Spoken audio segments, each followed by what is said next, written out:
اشتغلت إيران مع القطريين للوساطة عند الإسرائيليين والأمريكيين لتمرير يوم التشييع على خير. صارت إسرائيل الشرط الوصي على تنفيذ الاتفاق مع لبنان. ما تبقى من أسلحة هو خردة وحديد عتيق للبيع.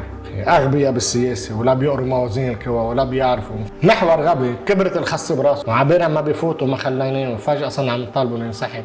ولك راح عامل كلمة مسجلة انه ما حدا بيقبل لا نحن ولا الدولة ولا تمديد ولا كذا. كان التمديد معبول لما بسوا الكلمة. حزب الله لم ولن يكون شريكي بالوطن. هو شريك الإيراني مش شريكي. أنا هو كذاب بكل الأحوال. بتعرف جبران باسيلي جبتيلي كل أوباش المحور بتشييع اللي ورط لبنان بكل الحروب. أنا ماني متعاطف معهم، ماني متعاطف مع حزب الله وجماعته. حليف بشار الأسد مجرم وبسين طلع إنه مش قادر أعمل عنتر بوجه الإسرائيلي، بدي أعمل عنتر بوجه الداخل. يا أخي هودي وزراء يمكن خي كنتوا لرئيس الحكومة. مش عم بفهم إنه بنروح من عهد السهر لعهد خي الكني. يعني أنا فاخر انه عم بعمل حمله ضد كلنا اراده لكشفهم على حقيقتهم. بتحدي لالبير كوستانيو. مين بنط يدافع عنا؟ درجوا ميجافونز الممولين من الاوبن سوسايتي تبع جورج سوروس. غريبه. انت عم بتاكد انه بدك تطير الودائع وانت واحد كذاب. ليه كلنا اراده اللي اخذه علم وخبر بالزراعه والشؤون الاجتماعيه بدها تكب مصاري بالانتخابات وتمول حملات مرشحين؟ عم بيشتري اعلام وعم بيشتري سياسيين. الصحفي توني أبي نجم، أهلا وسهلا فيك على لبنان. أهلا فيك ملاي. مشهد التشييع بالأمس كيف شايفه توني أبي نجم المعارض لحزب الله والمعارض لشخص الأمين العام الراحل حسن نصر الله؟ من الأرض أو يعني من الأرض أو من الجو؟ ما بعرف، أنت قل لي. حسب كيف. لأنه صراحة عم بحكي هلا بأمانة، يعني مش لا شماتة ولا شيء. ما كنت بتمنى له ينتهوا بهالقدر من الذل. يعني تخيل حتى بالتشييع تجي 4 مقاتلات أمريكية F-35 و F-15 من يلي شاركوا باغتيال نصر الله تنزل على علو منخفض جدا فوق ملعب مدينة كميل شمعون الرياضية مطرح ما كان عم بيتم التشييع، وبتعمل إذا بدك غارة وهمية بسموها. وشفت أكيد مثل ما الكل شافوا بالفيديوهات ناس عم تركض وناس خيفانة وهي. بس كمان بالمقابل كان في فيديوهات تانية، كان في ناس عم تواجه، في أشخاص أطلقوا النار من أسلحة فردية صوبهم. هيدا اللي كان يخبرنا إنه هي طيارة بتفوت، وبوقت الحرب قال هيك نسمع كل جمعة جمعتين إنه أطلقوا شيء ما بعرف صاروخ مضاد للطيران وأجبروا الطيارة على أن ترجع أدراجها. هيدا ما كان إهانة للدولة. هيدي الصورة والمشهد بيعكس طبيعة الواقع يلي على الأرض. يعني عم بيقولوا لهم أنتوا عم بتشيعوا، ومن بعد ما وسطوا القطريين معنا.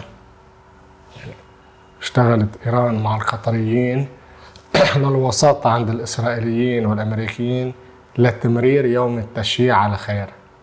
يعني تخيل حدا عم بيطلب وساطة مع عدوه تيخليه يشيع قادته. هالقد المعادلة. وبذات نهار صار في 14 غارة إسرائيلية ما بين الجنوب والوقام. شو بعد بدك ذل أكتر من هيك؟ يلي كان عم بيدعي مقاومة إسرائيل وتوازن الرعب والردع والإخبار وكل هيدا الشعارات الرز بحليب يلي كنا نسمعها كل الوقت. شو أنتج؟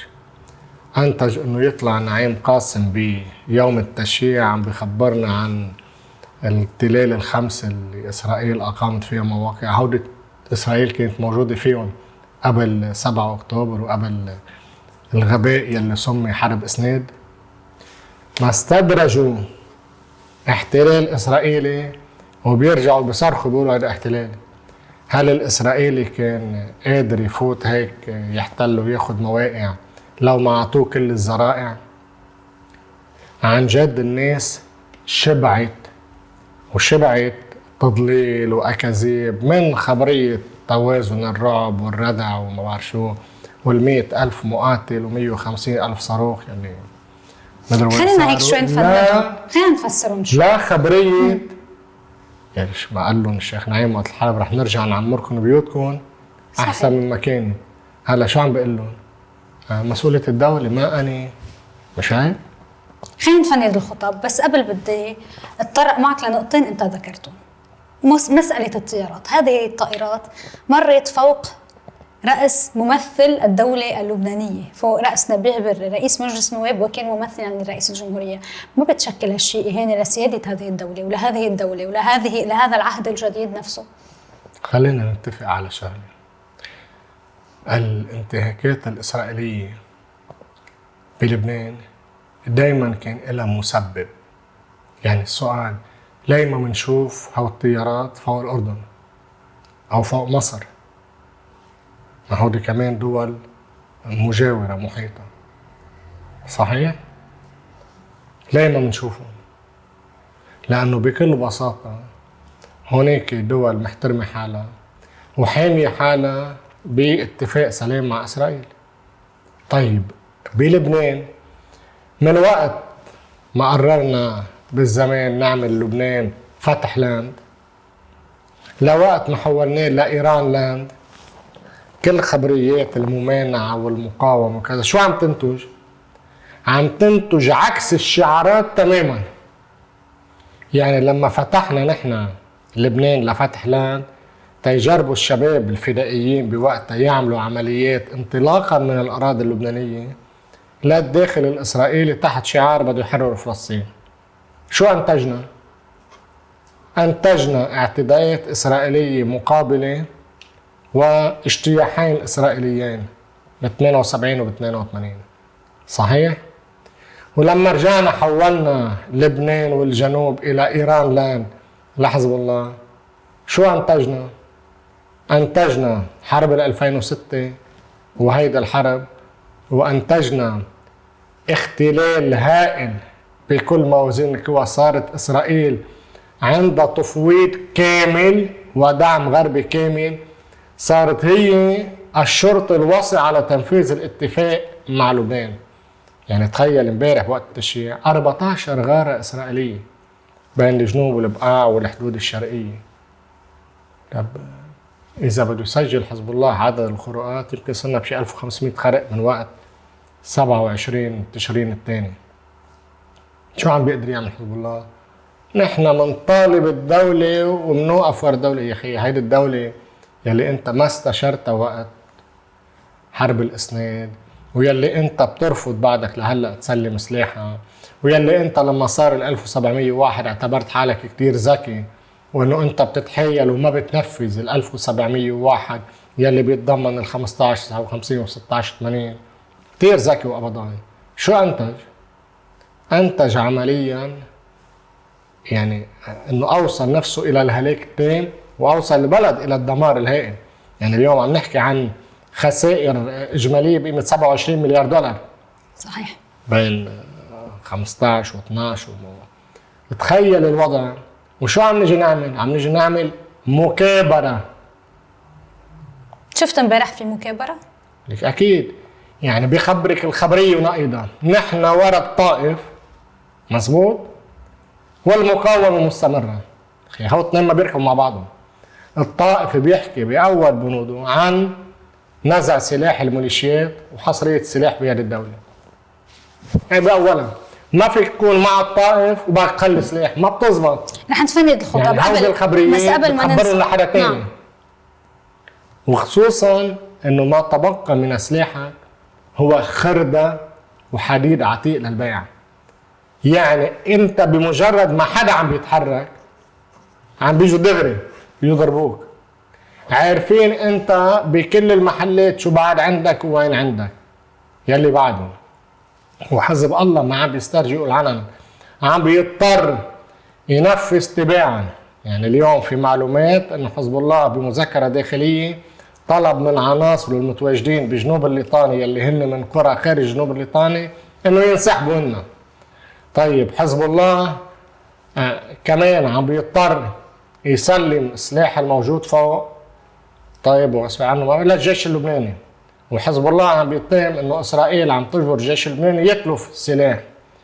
في ناس عم بيخبروا انه الجيش عم بيوزع بعض السلاح الخفيف على ضباط بالجيش، واخبار. هذا عمليا كله شو؟ حزب الله هزم عسكريا وعم بيدفع فاتورة الهزيمة تبعيته، ورح يدفعها لآخر رصاصة عنده ولآخر قيادة عنده. هيدا الواقع.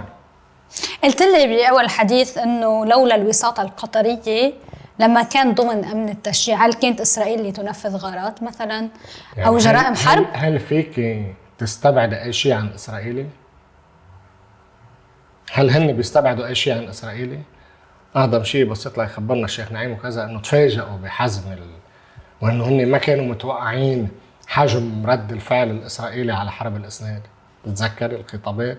يعني كل مرة لو كنا عارفين أغبياء بالسياسة ولا بيقروا موازين القوى ولا بيعرفوا مفكرين حالهم.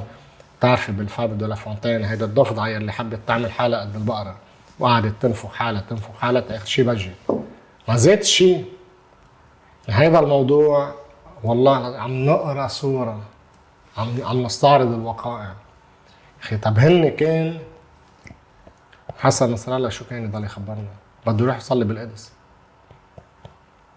باقي 5 أشهر تيقدروا ينظموا له التشييع من مدينة كميش عمو الرياضية على المدفن تبعوله بالضاحية. ولكن كان تشييع تاريخي، البعض يتحدث عن 1,400,000 مشارك. 10,543,731 واحد يعني. هلا كل هالارقام بتضحك بلبنان. متذكري خبرية 8 اذار ووسعوا الزوم يعني اساسا ما بدي فوت بموضوع الارقام لانه بلا طعمه. يعني صار التشييع امبارح واليوم رجع كل واحد على بيته ويشوفوا الشباب كيف بده يعوضوا على الناس وكيف بده يعملوا اعاده اعمار، لانه ما في مصاري من برا والدوله ما معها مصاري. خلصت خبريه. يعني هيدي خبريه الاستثمار بالتشييع. وما بدنا نفوت كيف اجت العالم وهل في ناس كانت عم تجي خوفا حتى ما يقوموا يحرموها من المساعدات ومن اعاده الاعمار متوهمين انه في مصاري، وبصير انا اذا ما نزلت سجلوا اسمي انه انا ما نزلت وما نزلت. كل هول اخبار التصرفات المعروفه نسيلي كل هودي. اوكي نسيلي انه الملعب جوا بساع كان بحسبهم هن مش انا يعني قالوا 55,000 و22,000. 55,000 بالمدرجات و22,000 كرسي يعني 78,000 وزيد فوق ال 100,000 مرة يا أخي 150,000 220,000 مثل ما أدى ديترويت. ماشي الحال. طيب يا أخي اعملوا مليون أوكي وبعدين شو بتعملوا فيهم؟ إذا في عندكم المليون شاركوا هود المليون بدهم منكم أموال لإعادة الأعمار، بدهم منكم معاشات شهرية، بدهم منكم اقتصاد يحرق بجنوب القرى الحدودية كلها. ما بقى في قرى، ما في شيء. يعني المواطن بيطلع ما بيعرف أرضه وين، الزفت مقبع.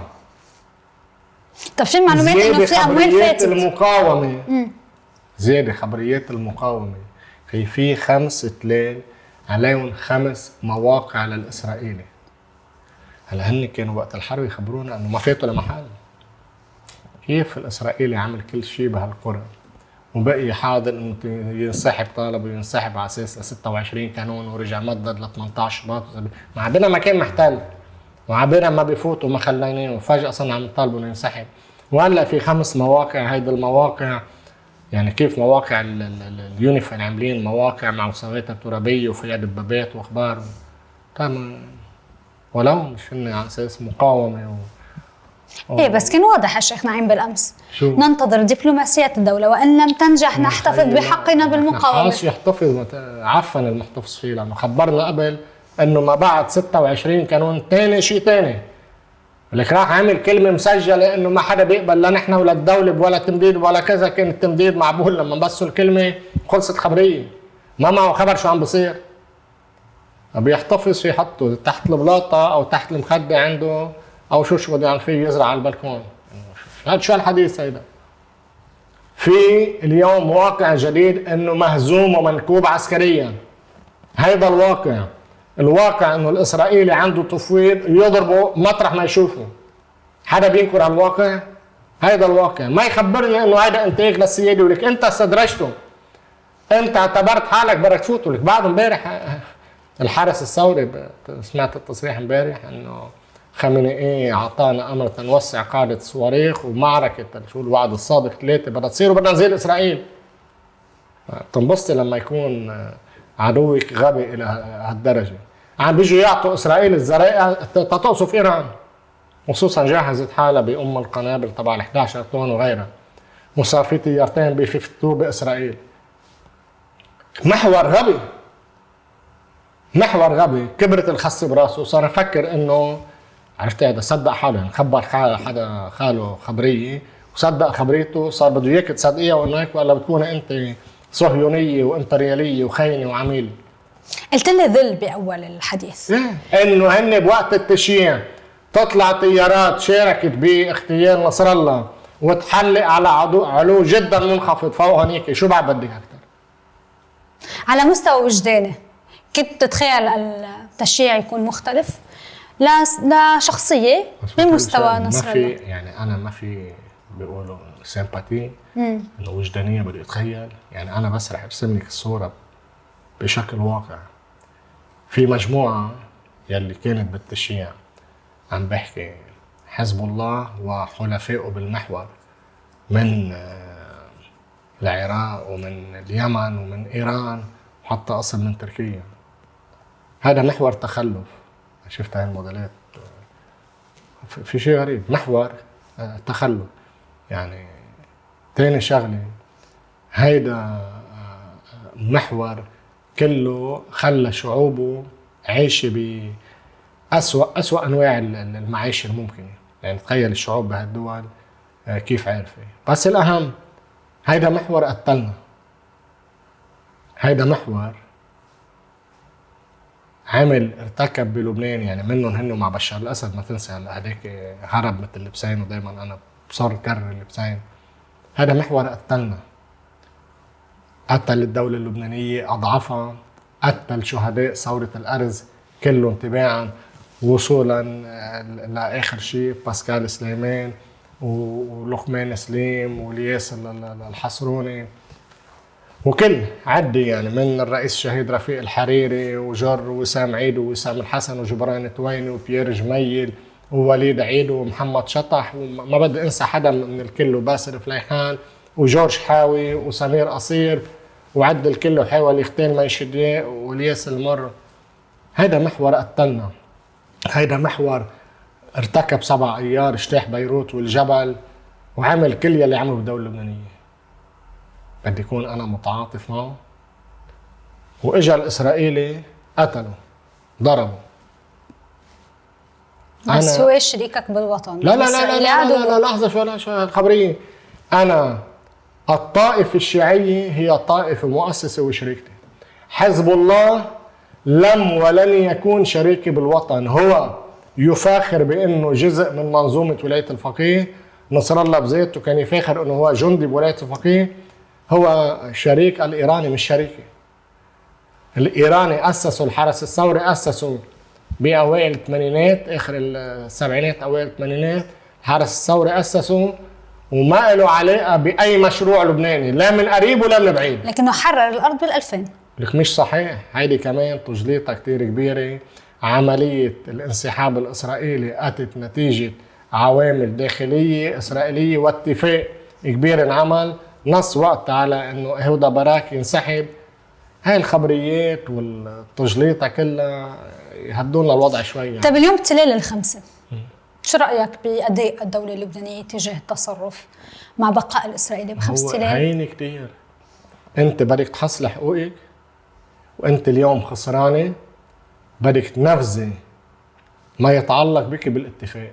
يعني نزع سلاح كل المجموعات المسلحة والجيش اللبناني وحده من يحمل السلاح على كل الأراضي اللبنانية، والإسرائيلي بينسحب بشكل عادي. حزب الله يقول الاتفاق لا يتعلق بشمال الليطاني فقط، في جنوب الليطاني. لا بيعرف يقرا انجليزي ولا بيعرف يقرا عربي ولا بيعرف، يعني ما هي الخبريه قال له آموس أوغسطين من وقتها بتصريح انه هيدا بيشمل كل شيء، ولك وليد جنبلاط قال له انه بطل في شمال وجنوب الليطاني.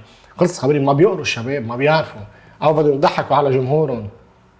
الاسرائيلي امبارح كان عم بيوصف بالبقاع بعيد كتير عن جنوب الليطاني. قد ايه صار أصفلهم بالبقاع بعيد كتير وبالنبطية وغيرها ما لهم علاقة بجنوب الليطاني. الاتفاق ينص على نزع سلاح كل المجموعات المسلحة على كل الأراضي اللبنانية ما خص جنوب وشمال الليطاني.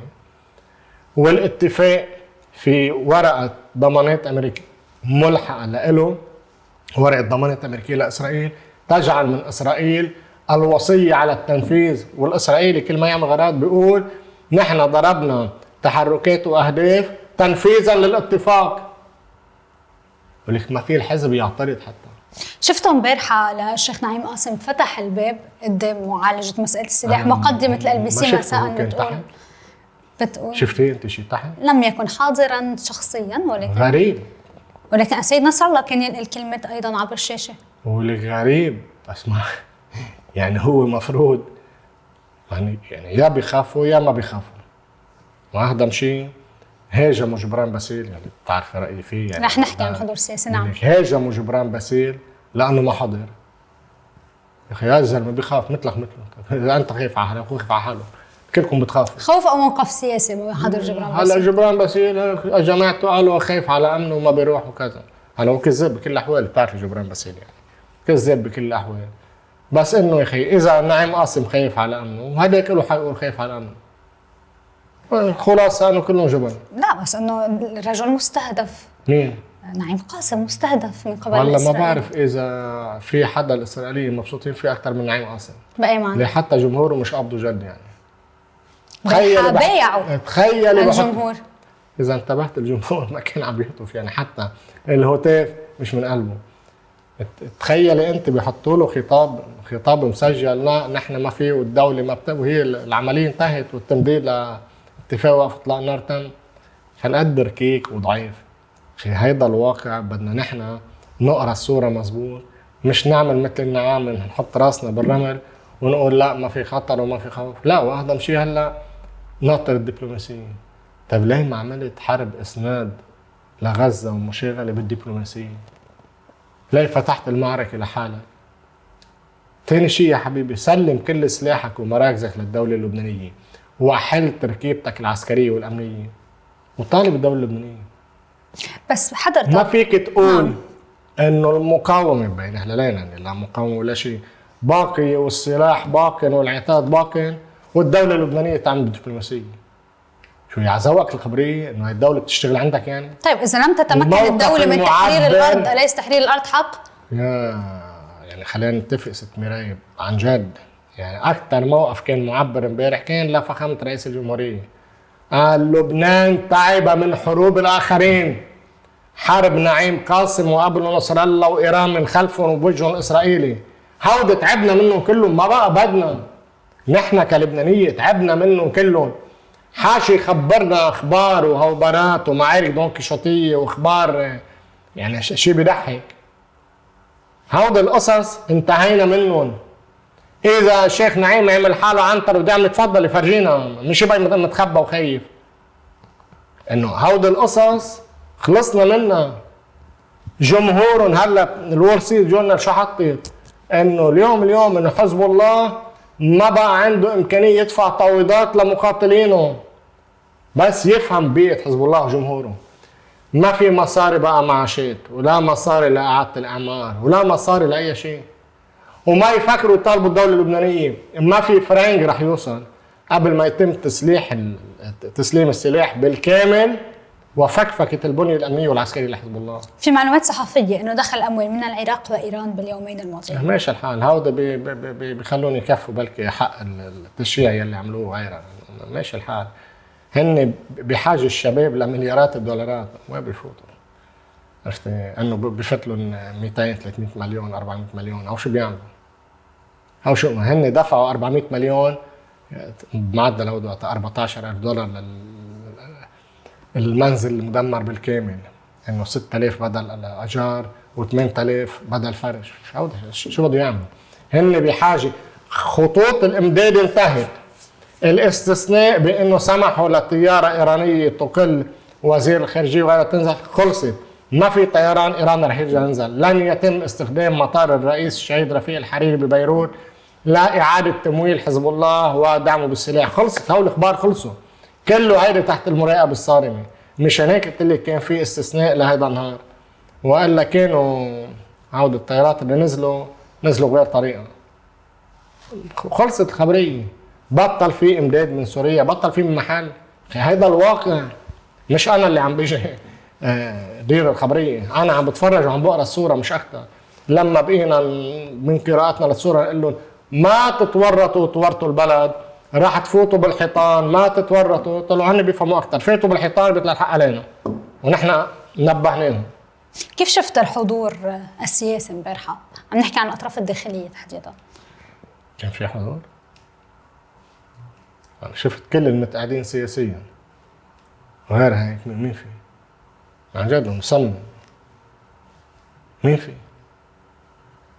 انه امين لحود يعني؟ هلا ثابت كان ساعة مش قادر يتسبح امبارح، انه نزل لتحت. سليمان فرنجية يعني مع احترامنا لشخصه، هو عارف انه ما بقى في مستقبل سياسي له، المستقبل لتوني ابنه. مين كان فيه؟ انا اذا متكلي على مير طلال وما بقى مين كان فيه؟ يعني عم جرب اتذكر شيء اسم مثلا.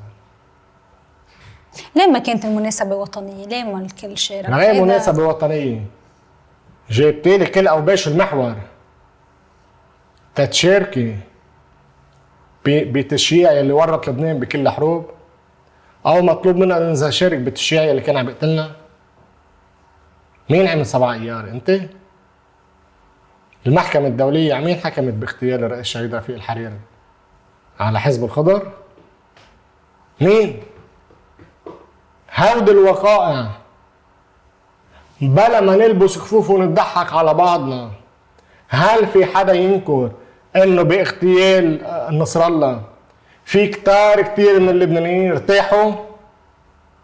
بدك نلبس كفوف؟ يعني كنت بين العالم مراي، شفت القصص، بحبوا يخبوا وينكروا. مش عم بقول اذا انا كنت مبسوط ولا لا، انا كنت موجود بين الناس وشفت الناس. بس اللي عم تقوله فيه البعض يعتبروا ما فيه تعاطف او احترام لمشاعر الحزن. انا مش عم كذب، انا ماني متعاطف معهم، ماني متعاطف مع حزب الله وجماعته، بس الحداد مشاعر وجدانيه. يا اخي انا ما بدي حد، يا اخي هيدا كان مسؤول عن قتلنا، كان مسؤول عن قتل الشعب السوري. دخلك مش هن طلعوا على سوريا تيحاربوا الدواعي داعش والنصره وما بعرف شو؟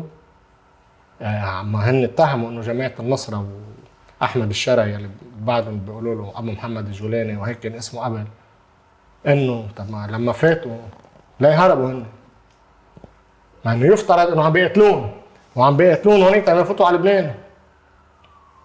ليه هربوا ورجعوا؟ مش غريب؟ ما كانوا عم يحموا المقامات الدينيه هونيك؟ التاري كانوا عم يحموها من بشار يعني، بس استلمها الجولاني مش الحال وتركوها بين ايدي امينه. هتشوف الكذب. حليف بشار الاسد مجرم وبسين طلع، وهن هربوا من هونيك هريبه. هن مش عم بيقاتلوا الاخبار، كانوا عم بينفذوا اجنده ايرانيه. لما ايران رضخت للواقع التركي الامريكي الجديد دغري انسحبوا وهربوا من هونيك. ما خاصه بكل الشعارات اللي بيخبروها. لننهي هذا المحور، بالامس انتهت حقبه برايك؟ انتهى محور مش حقبه. هيدا محور الممانعه والرز بحليب انتهى، خلصت الخبريه. انت عم تشوفي ست ميراي قصص جديده او لا؟ لما بتشوفي بعد حوادث طريق المطار الجيش اللبناني عم بيداهم بالضاحيه وعم بيسحب كل يلي شاركوا باستهداف اليوني في الوعيره، كنت تشوفيها قبل؟ كنت تشوفيها قبل؟ ما كنت تشوفيها قبل. وبالتالي هيدا واقع جديد.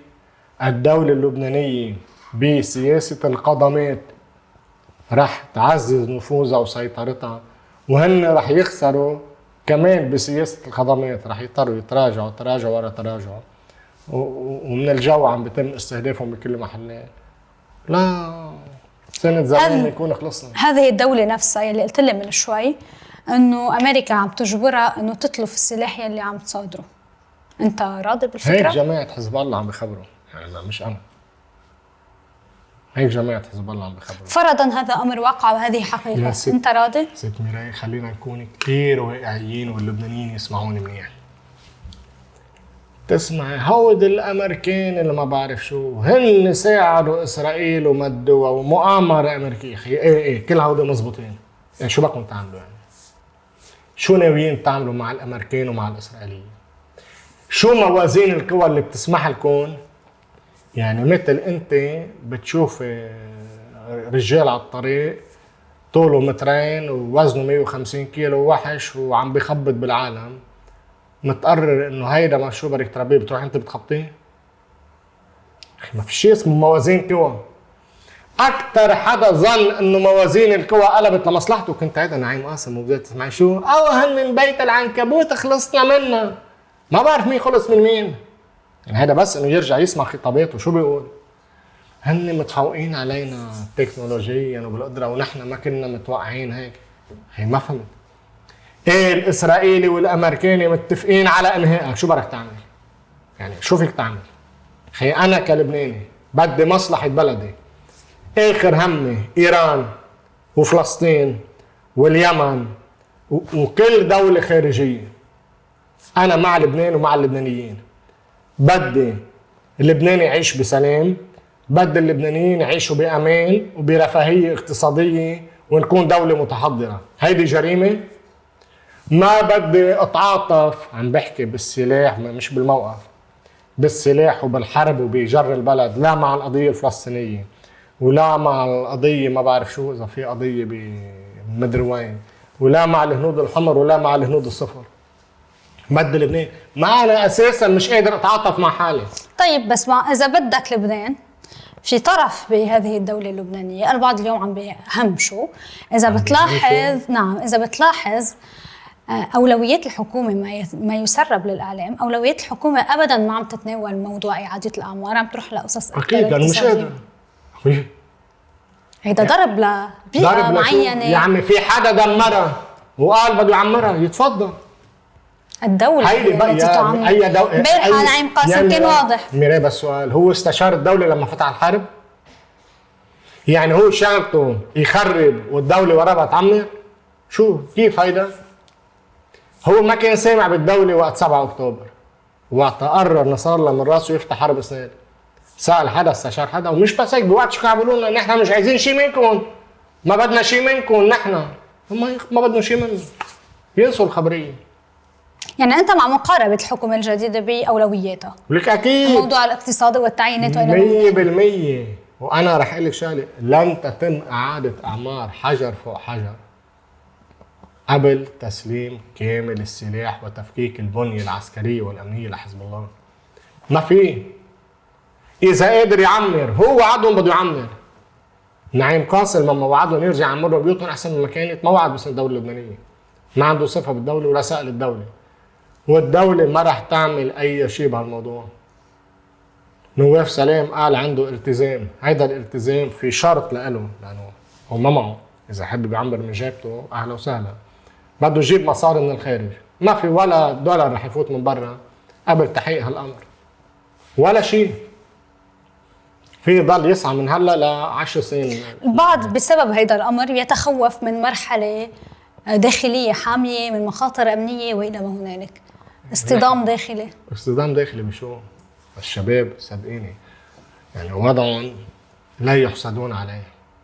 شو بدهم يعملوا؟ انه مش قادر اعمل عنتر بوجه الاسرائيلي، بدي اعمل عنتر بوجه الداخل. هيدا الايام خلصت. يعني شفت انت شو صار لما جربوا يفوتوا باستعراض الموتوسيكلات، مش هيك؟ يفوتوا ب50 يرجعوا ب20، وبعدين تلفوا ثاني يوم اخذوا لنا الموتوسيكلات وبدنا نسترد من هون في 14 موتوسيكل ومن هون في كذا. خلصت هيدي الايام. خلصت. ما بقى تزبط. الحرب إلها واقفة من 27 تشرين الثاني. حسابيا كانون أول كانون ثاني، أخذت معهم 3 أشهر تينظموا تشييع. بس أنت ما شفت امبارح تنظيم متماسك، حزب متماسك؟ 3 أشهر يعني ماشي الحال فيها. بلكي بكرة الشباب إذا سلموا سلاحهم بنعطيهم بكره ينظموا لنا يمكن شو بعرفني فورمولا 1 بلبنان او شي بطوله رياضيه، كثير شاطرين كثير منيح، ما عندنا مشكله. هن هيك بينظموا حلو، وفي غيرهم كمان يعني، بس واحد يشوف تنظيم القوات اللبنانيه باي احتفال كمان بشد التنظيم، ما في مشكله، الشباب يسلموا سلاحهم ويشتغلوا تنظيم ويشتغلوا سياسه واللي بدهم اياه. يعني المشكل بسلاح. بس يوقفونا هيدا الحركات بتضحك انه هذا بشير سلاح فردي بيقوص على الاف 35 يا اخي، ما تضحكوا العالم عليكم يعني. هذا تسجيل موقف. تسجيل شو هالطق الحنك هيدا؟ كيف شايف جلسة الثقة ستكون جلسات الثقة؟ كيف شايف المشهد ممكن يكون؟ ما الحكومة رح تاخد ساعة مرتاحة. واضح انه رح تاخد ساعة مرتاحة. بطلت عارف مين غير جبران باسيل رح يجي بالساعة يعني. بس واضحة كل المؤشرات. منك راضي عن رئيس الحكومة ولا لا عن الأداء بالتشكيل ولا هلا بين الوزارة إلى ما هنالك؟ أكيد يعني أنا ليه؟ عندي علامات استفهام كتير كبيرة عن الرئيس نواف سلام من وقت تكليفه ولليوم يعني. عم نحكي بالسياسة ولا بالاقتصاد ولا بشو؟ ما هي بالمبدأ يعني وقت بيجي رئيس حكومة مكلف بشكل حكومة بيتعاطى فيها بالمطلق انه حسب احجام الكتل النيابية بيكون لهم مقاعد بالحكومة، وإذ بتجي عندك كتلة وزارية لمنظمة مشبوهة اسمها كلنا إرادة، هيدا شو بتمثل يعني؟ لا بده يكون في عدد من الوزراء لكلنا إرادة، ولا وزراء رئيس الحكومة نفسهم. يا أخي هودي وزراء يمكن خي كنتوا لرئيس الحكومة، مش عم بفهم يعني بنروح من عهد الصهر لعهد خي الكني يعني؟ شو هالحديث؟ خي المعادلة اللي حطها رئيس الحكومة مش أنا، انه انتم يا قوات لبنانيه حسب حجمكم بيطلع لكم 4 وزراء، انتم يا ثنائي حسب حجمكم بيطلع لكم هيك، انتم يا كتايب حسب حجمكم. كلنا اراده. طب اذا بنفترض رئيس الحكومه شو حجمه؟ عم تدافع عن حصة شو حجمه النيابي؟ طيار؟ مش انا عم بقول هيدي بس الوحده، شو حجمه رئيس الحكومه النيابي؟ مين كلنا اراده وشو حجمها تيطلع لها وزراء ووزير الاقتصاد ووزيرة شؤون اجتماعية وما بعرف شو حجمه؟ يعني شو هاي المعادلة؟ أم إنه لأنه خي الكني بده هيك وصار بده هلا يطمح شو؟ يعمل حاكم مصرف لبنان. وهودي الفريق يلي دمر اقتصاد، أو بالأحرى يلي سرع بتدمير اقتصاد البلد تيعمل مكاسب مالية رخيصة. هيدا الرأي اللي عم بتقوله دفع البير كوستانيون انه يطلع بمقابلة كاملة ليرد على من يقومون بحملة كلنا إرادة، ويقول انه انتم عندكم مصالح خاصة، مصالح مصرفية والى ما هنالك. اول شيء الفرق بيني وبين البير انه انا بسمي الامور باسمائها، هو اجبن من انه يسميها. انا كتبت اولا مقال رد عليه لما كتب مقال عنوانه الاعلان عن هزيمه، رديت عليه بالتفنيد وفقد صوابه، طلع عمل هيدا الفيديو. اولا انا بفاخر انه عم بعمل حمله ضد كلنا اراده لكشفهم على حقيقتهم، لكشف مشروعهم، ولك هو بالمقابله اللي مركبه كانت، ولك يسالوا ابسط الاسئله وما يعني ويهرب عنا. مثلا لما سالوا عن موضوع التمويل، وكل التمويل هو من اعضاء كلنا اراده، وما في ما خبرنا قد ايه التمويل، ولا مننا ولا كل واحد قد ايه دافع، ولا قد ايه انفقوا بالاعلام على التلفزيونات والويب سايتات وعلى جرايد وعلى غيرها، وكيف شغلتهم هن يشتروا الاعلام بلبنان المحاضرين بالعفه والشفافيه.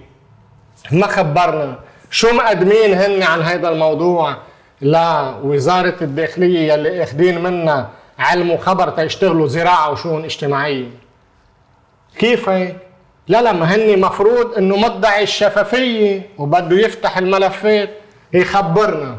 بتحديه لألبير كوستانيون، انا بالمباشر بتحديه يطلع يقول منن اعضاء كلنا اراده يلي قدموا تمويل لكلنا اراده، كل واحد من هو وقد ايه دفع. لأنه إذا هو ما بده يقول ولن يجرؤ على القول، بحب خبره إنه هودي كلهم راح تروح اللوائح الاسمية فيهم على الإدارة الأمريكية محل ما ناطرين ومحل ما بلشوا تحقيقات، وراح طمنوا إنه هودي البعض منهم بلش يتوسط تيجرب يشتري سكوتنا وطما ينفضح ويصير على لائحة العقوبات الأمريكية. شو الرابط بس تعرف؟ بقى شو الرابط؟ هول الشباب هن عم ساهموا بتمويل وبتلاقي مع حملة خلينا نقول يسار عالمي مثل جورج سوروس يلي بيقول هو ما بيعرفه وهو ضده. مزبوط، بس غريب كيف لما كلنا إرادة بنفتح الحملة عليها بفتح الحملة عليها، مين بنط يدافع عنا؟ درجوا ميجافونز الممولين من الاوبن سوسايتي تبع جورج سوروس. غريبة، عن جد غريبة. يلي هو بيخبر كيف خرب الاقتصادات من ماليزيا للباوند الانجليزي والمصرف المركزي الانجليزي. عم تتهمهم غريبة، عم بتهمهم بالمؤامرة على البلد. هو بمقالته اساسا خبر عن المؤامرة تبعيتهم بلا ما ينتبه. بس كان في حكومات، كان في سياسيين بالحكومات. هن ضغطوا من خلال حسان دياب ومستشارينه الاغبياء يلي بالمناسبة هلا زعلان منهم حسان دياب. هن ضغطوا من اجل الديفولت. تخيلي قال بيقول نحن انا بدهم يتهموني اني بساعد حزب الله، انا تاريخي معروف. ما هو يا اما بقول اعطيني عقل وحسبني يا حبيبي. لما انت بتدافع عن الديفولت وبتدفش اساسا على الديفولت تخرب القطاع المصرفي وتاخذنا على اقتصاد الكاش، مين بيكون استفاد من اقتصاد الكاش؟ حزب البيئة ولا حزب الله؟ لما انت بتاخد البلد على اقتصاد الكاش ما بتكون عم تقدم خدمة مجانية لحزب الله؟ عم تجرب انت هيك تتزاكى على الناس؟ تخبرني عن مصداقيتك. اي مصداقية؟ لما انت بتنكر انه همك تطيير الودائع وبمقالتك بتقول ليه الدولة بدها تعود ل1% من اللبنانيين اللي هن المودعين. شو يعني؟ يعني انت عم بتأكد انه بدك تطيير الودائع وانت واحد كذاب عم تشتغل على تطيير الودائع بشكل مباشر. لما انت بتوصف الوضع هيك بالمقابلة انه صار في يعني في ودائع طارت واخبار،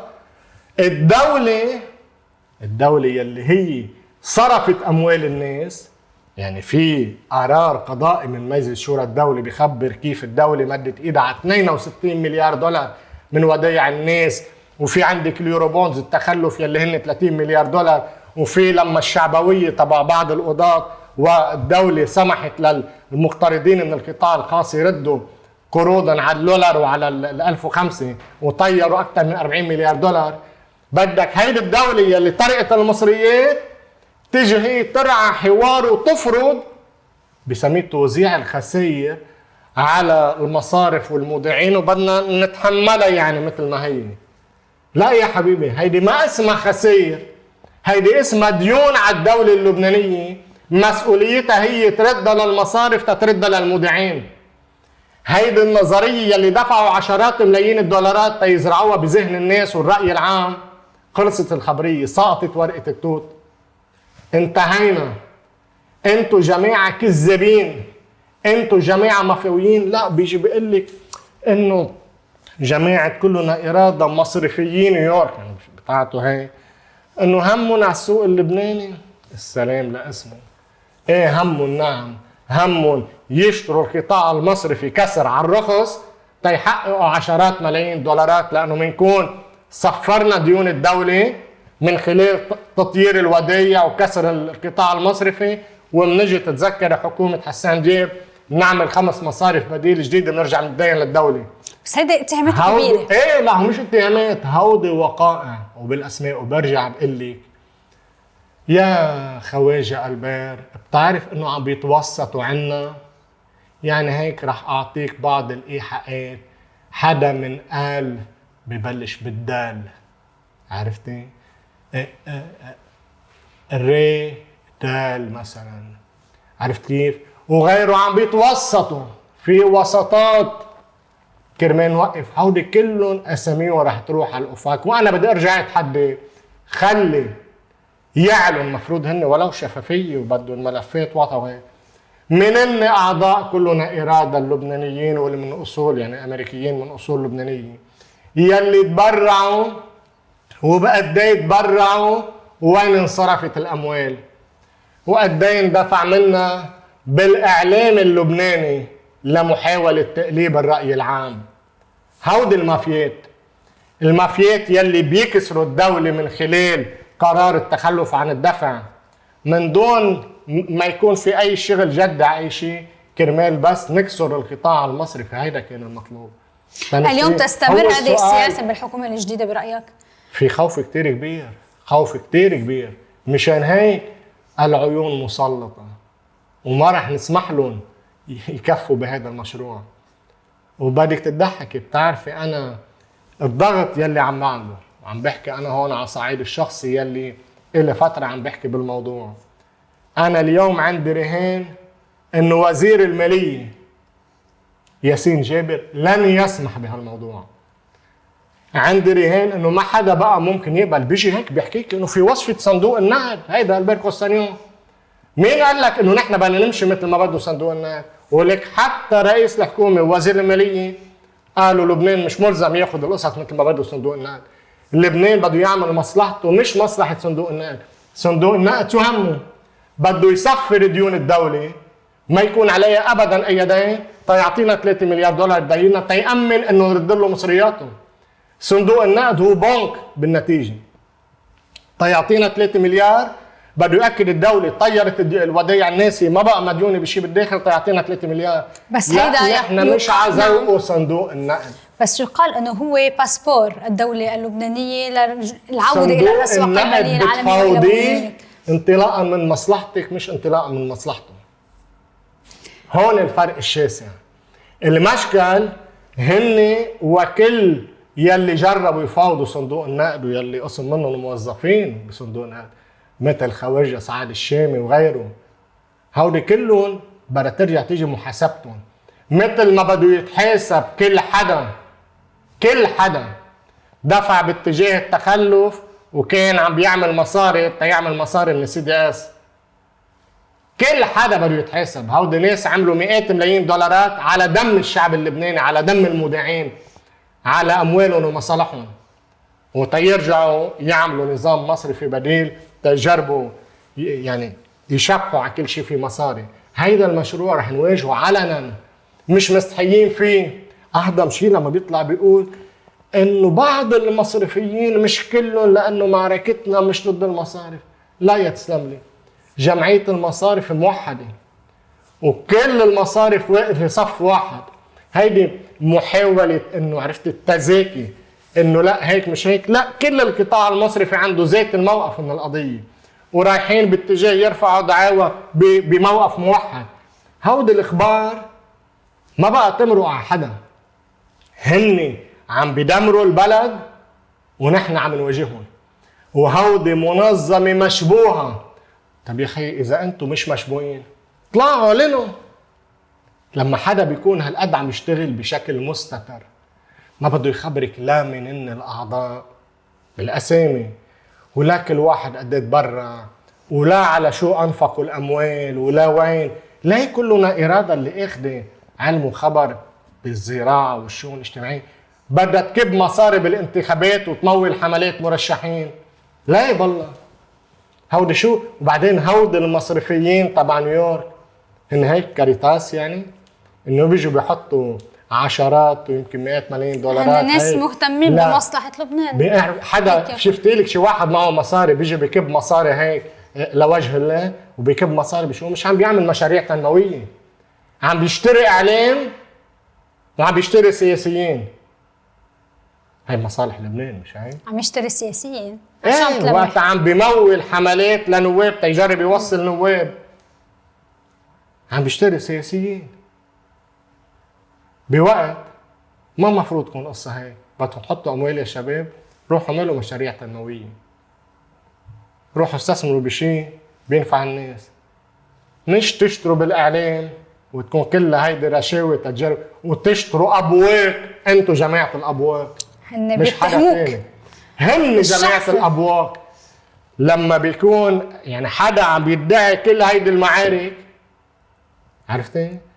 وفينا نعمل له ليستا وين عم بيدفعوا لمين وكل شيء، بالتلفزيونات، باحدى الصحف، بمواقع الكترونيه وبغيرها. نحن اللي مستعدين نكشف ورح نروح نكشف كل شيء، وهن يلي لازم ينضبوا ورح ينضبوا تباعا. وعدت انا بانه اللوائح رح تروح على امريكا كلها، بلشت توصل، وبشروا باخبارات قدام القضاء. خلي القضاء يحقق بكل شيء، بكل شيء، مش هو بده المحاسبه. خلي القضاء يحقق بكل شيء ويشوف كيف الرشاوى بتكون، وكيف شراء الزمن بيكون، وكيف الدفع والانفاق من خارج اي آلية محاسبة بيكون، وشو بيكون الهدف، وكيف بيتم الضغط من اجل التخلف عن الدفع، وكيف بيتم تسويق خطط لضرب المصالح اللبنانية. هودي كلهم بده يتحاسبوا عليهم، ما رح تقطع هيك. اذا بدك نحن بنواجه بالوجه، ما بنستحي نسمي، لا واضح، ولا بنستحي ومنلف كفوف وبنجي بنطلع ومنركب مقابله تجرب الحمله. اخي انا قلت انه هيدا المشروع، يعني بالمقال اللي كتبتها قلت انه هيدا المشروع مشروع كلنا اراده، وحلفاء جماعه سورس رح نواجهه بلا نسقطه. وقلتها بمقابلات، يعني مش انه شغله انه في حمله مدري من وين، لا لا، عم نقول علنا هيدا المشروع ما نسقطه. الناس كلها صارت تعرف شو مشروع كلنا إرادة، كيف مشروعهم. ولك إذا بتقري مقالته عن جد فضيحة، فضيحة بكل ما للكلمة من معنى، لأنه في شيء بيصير عن جد خيالي. شو وين هو؟ وأن كل الخطط الموضوعة بدءا من خطة لازار هي مغرضة وهدفها الوقع، وهنا بحكي بطريقة السخري، تصفية حقوق أقل من 1% من المودعين على حساب 99% من المجتمع. مين بيكون بده يطير أموال المودعين؟ إنه كيف إنه معترض كيف البعض رافض إنه يطير حقوق هال1% من اللبنانيين يلي هن المودعين. ما بده، لازم نطيرهم هودي تنصفر ديون الدولة. هيدي الوقاحة والفجور، هيدا المشروع يلي كنا عم نحكي عنه وطلع، ما رح أوصف بأي شكل، وراح أقر بمشروعه. برجع بعدين نحن لا ما بدنا نطير، بدنا نلاقي هيدي عرفتي حلول منصفة تنوزع خسائر المصاري اللي طرقتها الحكومات المتعاقبة ونحملها للمودعين، منطير لهم كذا، وللمصارف تنكسرهم ونحن بنشتري كل شيء. لا فشلت. هلا هيدا نقاش اقتصادي يطول، بس اذا بدنا نعنون المرحله المقبله لننهي الحلقه على مستويين، المستوى السياسي والمستوى الاقتصادي، شو العناوين يلي بتعطيها للمرحله المستوى السياسي هي مرحله ما بعد دفن مشروع الممانعه، المشروع الايراني الفارسي بالمنطقه. سنذهب باتجاه قيام دوله لبنانيه تتحمل بمسؤولياتها، وسنذهب باتجاه عمليا السلام بالمنطقة يلي حكى عنه الوزير جوعي سرخوري، ويلي نحن عمليا ما نروح عليه لحماية وطننا ولنأمن الازدهار والرفاهية لشعبنا. هل يكون لبنان آخر من يطبع؟ مثل ما عن هذه الشعارات والإخبار، الموضوع يتعلق بالمصالح اللبنانية، وأنا بدي أدعم أي شيء بيأمن السلام والاستقرار والازدهار والرفاهية للشعب اللبناني. العنوان نحن مثل تمام. وزير المالية مثلا قال كلام جوهر هذيك بالمقابل، انه ما في حل لقطاع الكهرباء الا بالخصخصة. كل هودي الشعارات الشعبوية رفضت الخصخصة على مدى 3 عقود، ودفعنا 50 مليار دولار من الخزينة ومن جيبة الناس تحت شعار نحن بنرفض الخصخصة. لو نحن رحنا خصخصنا كنا مش ما دفعنا ال50، كنا وفرنا ال50 ودخلنا على الدولة شي 10 مليار غير تحريك العجلة الاقتصادية. شايف الشعارات الشعبوية شو بتعمل؟ على المستوى الاقتصادي عنوان المرحلة المقبلة، عنوان المرحلة المقبلة هي إسقاط مشروع كلنا إرادة ومن لف لفيفهم من أجل إعادة الاستقرار المالي للبلد عبر تحمل الدولة مسؤولياتها كاملة تجاه المودعين والقطاع المصرفي، لإعادة التوازن للقطاع المصرفي ولا ودايع الناس، وإطلاق العجلة الاقتصادية من جديد. هل تنطلق من دون إعادة أعمار؟ ما تنطلق من دون إعادة أعمار. إعادة الأعمار قلت لك شو شروطها. هون عم بحكي نحن بالداخل كيف بدنا نعمل. إعادة الأعمار مستحيل تتم من الخزينة اللبنانية، ما في. وبالتالي إعادة الأعمار شرطها تسليم كل سلاح حزب الله وتفكيك بنيته العسكرية والأمنية، وساعتها تجي أموال لإعادة الأعمار. عندهم غير طريقة يتفضلوا. بدي أشكر وجودك معنا اليوم. شكراً. الصحافي توني أبو نجم، شكرا لك. شكرا.